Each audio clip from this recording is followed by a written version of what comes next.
Je vous souhaite une très cordiale bienvenue à la table ronde Ruban Blanc 2017, qui se veut notre compte à rebours annuel pour l'élimination de la violence envers les femmes et les filles en Suisse d'ici 2030. La violence contre les femmes dans notre pays doit devenir une priorité à tous les niveaux. Elle n'a pas encore reçu l'attention nécessaire pour permettre un changement radical et significatif. Mais nous sommes sur le chemin et plus rien va nous arrêter. Le leadership et la volonté politique sont essentiels et nous remercions nos conseillers d'État et de municipalités de faire déjà beaucoup par leurs témoignages concrets. Cet engagement politique appuyé par diverses actions et des ressources, ainsi que l'engagement de chaque citoyen et citoyenne est la clé pour créer cette Suisse que nous voulons, libre de toute violence de genre envers les femmes et les filles. Aujourd'hui, le silence est rompu pour toujours et les annonces MeToo, moi aussi, sont devenues internationales et des milliers de femmes s'organisent pour ne plus jamais rester silencieux face à cette violence de genre. Comme vous le savez, les États membres de l'ONU se sont fixés la date 2030 pour y parvenir à l'élimination de la violence de genre envers les femmes et les filles. Et nous ajoutons qu'il faut doubler les efforts dans l'éducation, surtout auprès des garçons, pour arriver à un résultat plus ou moins satisfaisant d'ici 2030.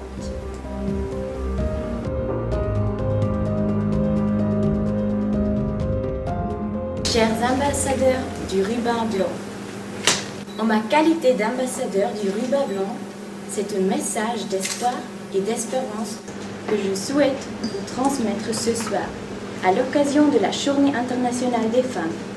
Conscient de l'importance des violences de genre et en particulier celles que subissent les femmes à travers le monde, je me suis engagée dans les nombreuses actions pour faire en sorte que ces violences cessent. Je souhaite souligner l'importance de votre action auprès des hommes et des garçons pour que chacun ait le courage de parler, de rompre le silence avant qu'il ne soit trop tard. C'est une des conditions essentielles pour que les violences cessent. Soyez assurés de notre soutien.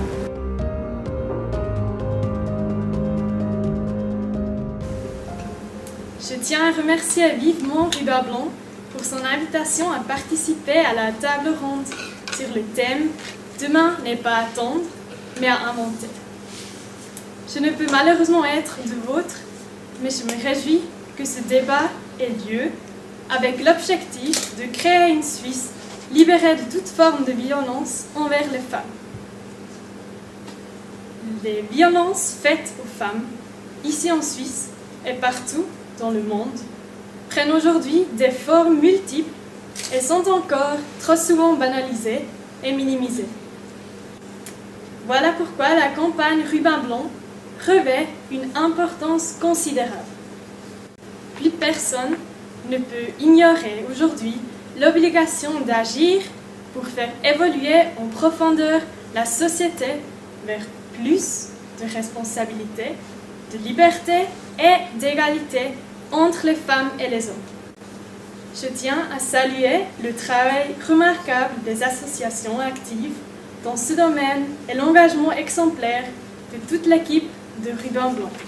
Mais avant tout, comme le disait récemment le président Justin Trudeau du Canada, avec une rare vision et un certain courage, il importe de donner une éducation féministe aux garçons.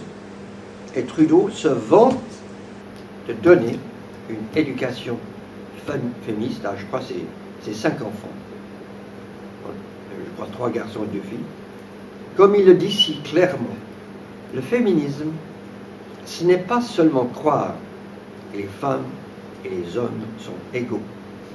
C'est de savoir que quand nous sommes tous égaux, nous sommes plus victimes. Les hommes autant que les femmes.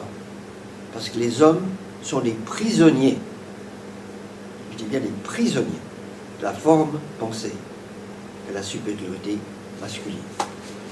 C'est donc là vraiment le fond du problème, que ce soit en Suisse ou n'importe où. Quelle éducation voulons-nous pour nos enfants? Sommes-nous prêts à la donner? Tant de violence envers la femme survit encore dans nos sociétés. En France voisine, l'an passé, 150 femmes ont été tuées par leur partenaire. En Suisse, c'est au moins une femme qui est tuée tous les 20 jours par son partenaire proche.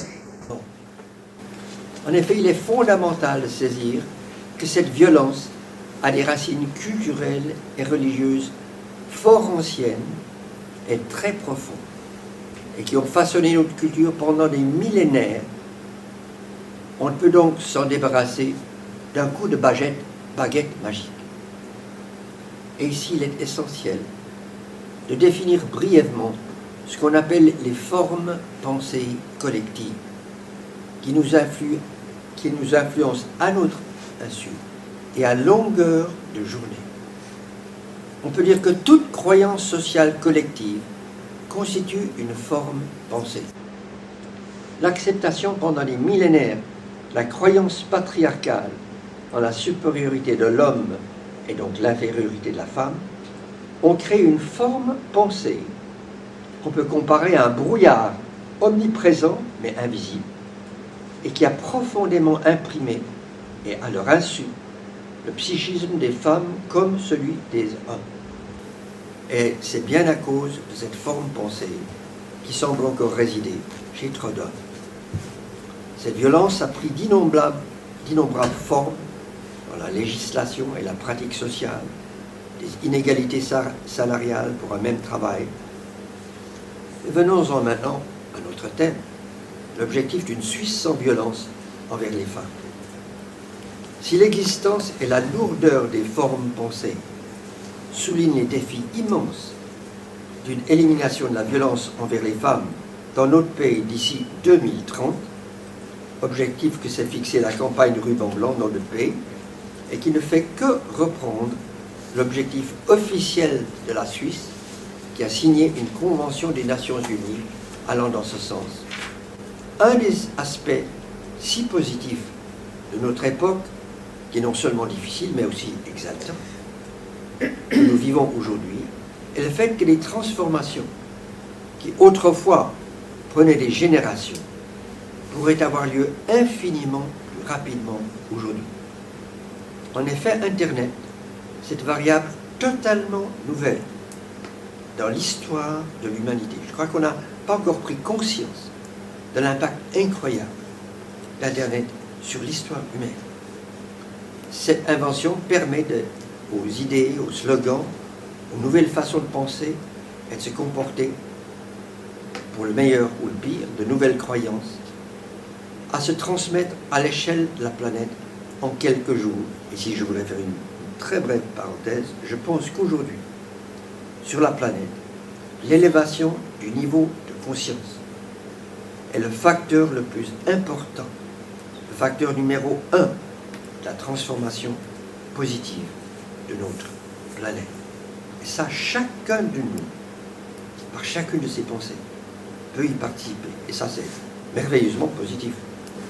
Je voudrais donc vous laisser sur cette note, car c'est un niveau où chacune et chacun de nous peut avoir un impact, et peut-être infiniment plus puissant que nous ne l'imaginons. Pour ce qui est de la violence domestique, depuis 2011, 14 institutions participent à l'Observatoire violence domestique, qui est piloté par le VPEV en collaboration avec l'Office cantonal des statistiques, ce qui nous permet de mesurer combien de personnes font appel à ces 14 institutions. Donc l'année 2016, il y avait 6649 personnes qui ont été prises en charge par le réseau, les femmes étant majoritairement des victimes, donc représentaient 86% des victimes essentiellement de violences conjugales, soit pendant le couple, donc avant la séparation, ou après la séparation pour 24%. la prévention des violences domestiques dans son ensemble, c'est-à-dire quelle que soit la victime et quel que soit l'auteur, donc y compris les violences envers les enfants, envers les personnes âgées, les hommes victimes et les femmes auteurs et vice-versa. C'est depuis septembre 2015 que cette thématique a été rattachée au Bureau de l'égalité. Pendant 10 ans, le mandat avait été donné à un bureau violences domestiques séparé. Pour ce qui est donc des violences domestiques, il s'agit de continuer le travail de la commission consultative violences domestiques, son comité et ses 5 sous-commissions qui sont créées et fermées en fonction des besoins. Donc actuellement, on en a 5 actives. Et puis des campagnes tout public que nous poursuivons dans les bus, dans les DPG plutôt. Le bus ici est encore en circulation aujourd'hui. Là en dessous, c'est des campagnes qui sont passées. Par contre, là, on a une diapositive qui était en cours cette année. La Cour des comptes nous ayant demandé d'adresser la problématique des rapports sexuels, enfin du viol conjugal. Donc on a créé cette diapositive. On a aussi eu la demande de la Cour des comptes de sensibiliser les témoins du rôle important qu'ils avaient dans la détection des situations, dans l'information des personnes de leur entourage des aides possibles. Donc la diapositive a été dans les bus pendant 2 mois. Et puis, les diapositives sont ciblées auteurs, victimes, enfants concernés et autres. C'est une diapositive ici qui s'adressait aux auteurs. On est en train de la refaire et dès l'année prochaine, on aura un auteur beaucoup plus jeune, autour des 20 ans, puisqu'on souhaite sensibiliser aussi les jeunes à la problématique des violences dans le couple. Donc pour ce qui est du BPEV, nous élaborons un plan d'action cantonal de lutte contre les violences dans le cadre de la prochaine législature. Et puis au niveau de la conférence suisse violences domestiques, nous participerons aux travaux au niveau national pour la mise en œuvre de la Convention d'Istanbul. Violence against women is a human rights violation. It is a form of discrimination against women. That means all acts of gender-based violence, physical, sexual, psychological, or economic, in public or in private. This includes domestic violence, stalking, rape, female genital mutilation, forced marriage, forced sterilization, sexual harassment. The Istanbul Convention is there to tackle violence against women at its roots, to promote real gender equality and empower women. It is there to guarantee integrated policies, prevention, education, protection, shelters, emergency bearing orders, helplines, prosecution of perpetrators, Criminal sanctions. compensation, non-refoulement. It is not just a piece of paper. The Istanbul Convention is there to support everyone. Governments, parliaments, courts, civil society, human rights institutions, you and me, stop violence against women.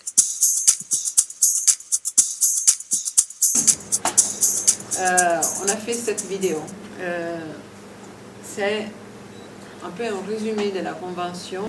La Convention était un résultat de 2 ans de travail, de 2009 au 2011, a commencé tout un mécanisme et les procédures qui étaient prévues dans la Convention, entre autres, de créer un organe de monitorage, un organisme de monitorage qui est le GREVIO, qui c'est un groupe d'experts sur la violence indépendant du gouvernement. On ne veut pas que la Convention soit quelque chose d'abstrait. La Convention, c'est très, très concret. Et la réalisation de la Convention, c'est vraiment quelque chose qu'on souhaite pour faire vraiment un travail commun et en harmonisation avec tous les pays du Conseil de l'Europe. Les premiers pays qui ont été monitorés ont été Monaco et l'Autriche. Justement, le 25 novembre, sont sortis encore 2 rapports, c'était l'Albanie et la Danemark. Actuellement, on est en train de faire le monitoring sur la Turquie et sur le Monténégro.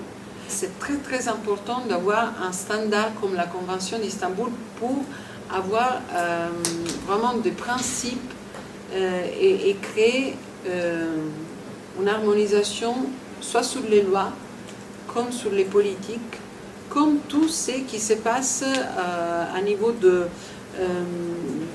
droit procédural et des mesures de protection. Un autre premier résultat de ce qu'on voit, c'est aussi que la violence témoignée par les enfants, c'est encore quelque chose qui n'est pas aperçu par rapport à l'ampleur des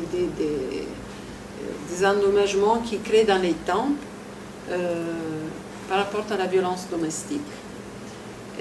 Et ça, c'est aussi un point très très délicat, parce qu'on n'est pas en train de mettre en question l'importance de la famille, qui est fondamentale, mais en même temps, on voit que quand il n'y a pas simplement un conflit, mais de la violence dans une famille, il y a vraiment des conséquences majeures qui ne sont pas encore tenues en considération assez comme ils devraient être.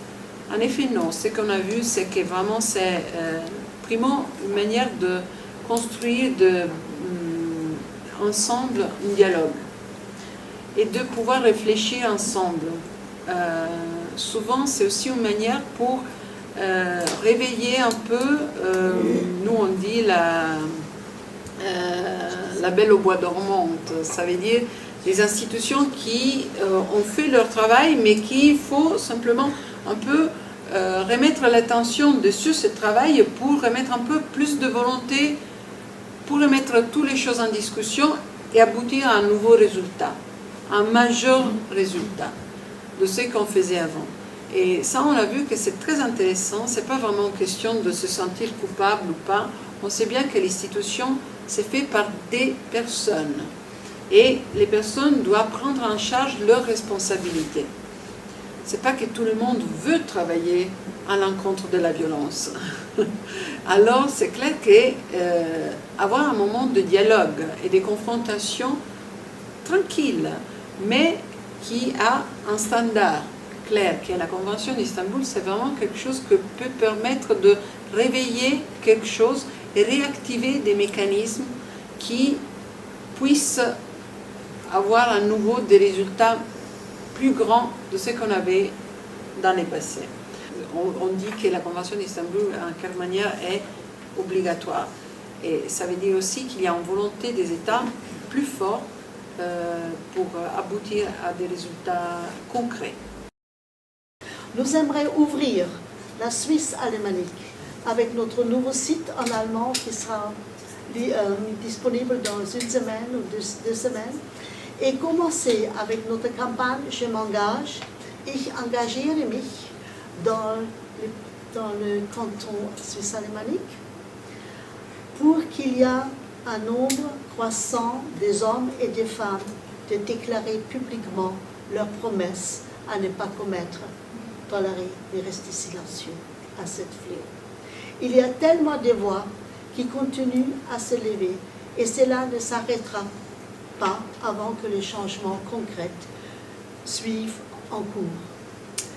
Le deuxième point que j'aimerais partager, il est aussi prévu d'inviter et d'engager un représentant dans chaque canton, et on a 26 cantons, et qui sera responsable pour la mobilisation dans son canton.